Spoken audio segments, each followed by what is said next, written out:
Hi guys, Kylie here with LatestWiiUGames, and I thought I'd do a quick introduction video to Monster Hunter 3 Ultimate and talk about the game and what features it has. So Monster Hunter 3 Ultimate is an expansion of the Wii title Monster Hunter Tri. It is in full HD, so you'll get to experience the monsters in all the high quality goodness as well as the environment.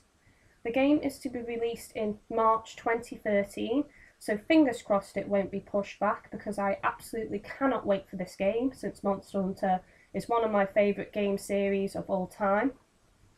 The Wii U version does feature online play, however the 3DS version is local support only.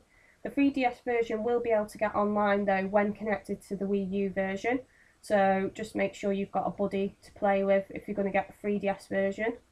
Save games can be shared and transferred between the Wii U version and the 3DS version, so that's a pretty cool feature that allows you to carry on the hunt on the go, or when you're going round to a friend's house, something like that.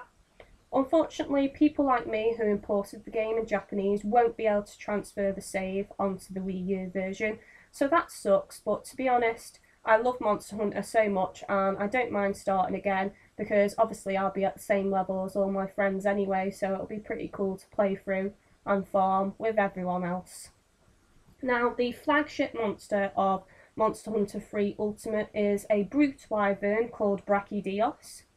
It inhabits the volcano and it fights in a pretty unique way, to be honest. It attacks with punches and thrusts of its horn. Now, the punches is pretty weird. I've not seen any other monster on the Monster Hunter series do this, so it is going to be pretty cool to fight against this monster. Its body is also covered in a strange plasma. It can drop the plasma and it forms patches on the floor, and these will actually explode after a period of time. This is actually similar to what Giganox does when it lays those poison mounds and they explode. You can tell when these patches are going to explode because they'll turn red. But if you do get hit by these, just roll or use deodorant to remove the effects. Now, I don't want to go into too much detail about Brachydios at the moment because in the future I want to bring Monster of the Week videos to you guys. So I want to do this in the time period from now until the game comes out in March. And in those videos I'll select a monster per week. I'll talk about its appearance, where it lives, its attack patterns, its weaknesses and stuff like that. So leave a comment and let me know if you guys think that's a good idea, but I think it's pretty cool anyway. So Monster Hunter 3 Ultimate has lots of monsters in it. Some monsters return to this game, such as Plesioth. I won't go into much more detail about monsters. But obviously there's subspecies and now there's even rare subspecies as well. Also, I'd like to say that in G rank, some familiar monsters that we've fought before do have new movesets, so that obviously keeps the game fresh and interesting and keeps the difficulty curve still there as well. More features of Monster Hunter 3 Ultimate is that you get 2 Shakalaka. Firstly, you get the familiar and cute Cha-Cha, and then you get his rival Kayamba. Both of them can join you on single player mode, and also they can also join you when going into Tanjai Port when not playing wirelessly.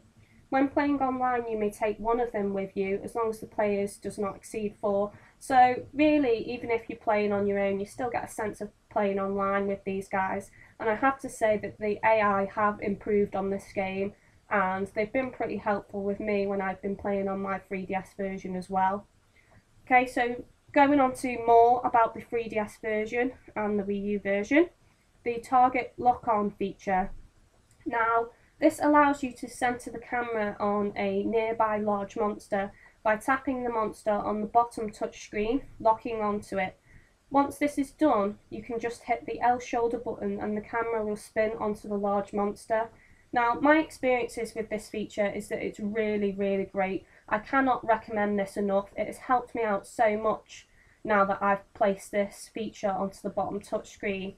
I actually find it a lot better than using the add-on second analog, which I also have, because to me, when using that with the 3DS, it makes it too bulky and heavy and it really hurts my wrist. So the target lock-on for me is just really great. I use that all the time, and to be honest, I do not miss not having a second analog. So I really recommend that you guys try that out when you get the game and let me know what you think, really. Okay, so now I'm going to talk about the bottom touchscreen on the 3DS version. This can be customised, as I just said.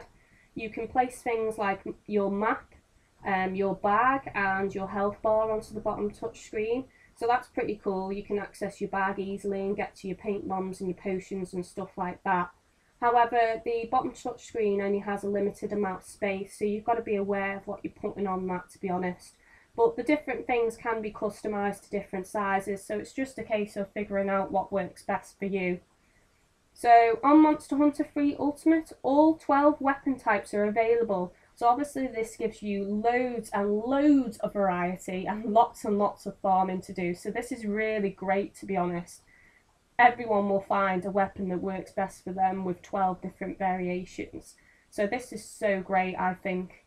I also want to talk about dual blades, gun lance, hunting horn and bow can now be used underwater for the first time. So yay, that brings me on to the next subject. Underwater fighting has returned, which is really great news. I've always thought that that's such a cool feature of Monster Hunter. It's a unique feature and I really did enjoy it on Monster Hunter Tri, so I am really glad this feature has returned and I do enjoy underwater fighting. So now moving on to the village quests. You can now actually do high rank village quests. These include some subspecies and also Brachydios makes its first appearance there. So this is really great because honestly on Tri, because there was no high rank on the village mode, I felt that if you'd rushed ahead and went on to online on Tri, when you came back to the village, everything would just be easy because you'd have all your high rank gear and stuff. So the fact that they've put a high rank mode in the village is really great to me because that still keeps the difficulty there, and obviously it's really great if you want to do some farming and you don't want to go online as well. So I'm now moving on to the free hunt mode in the deserted island. There's two options to this. You can actually choose between day and night time, and the differences between them is that night time will actually allow you to hunt high rank monsters and materials. So examples of some monsters are Baroth, Brachydios, Great Bag-Eye and Black Diablos. So again, this is a really great feature. It allows you to farm and get some high rank gear casually. I cannot argue with this in any way, and it's really been helpful to me as well when playing. So a great feature.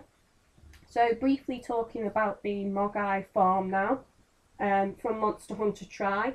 You can now actually get thunderbugs with this, which was a bit of a hassle on Tri, and you can leave that to the farm helpers to sort out for you as well. So this is another great feature.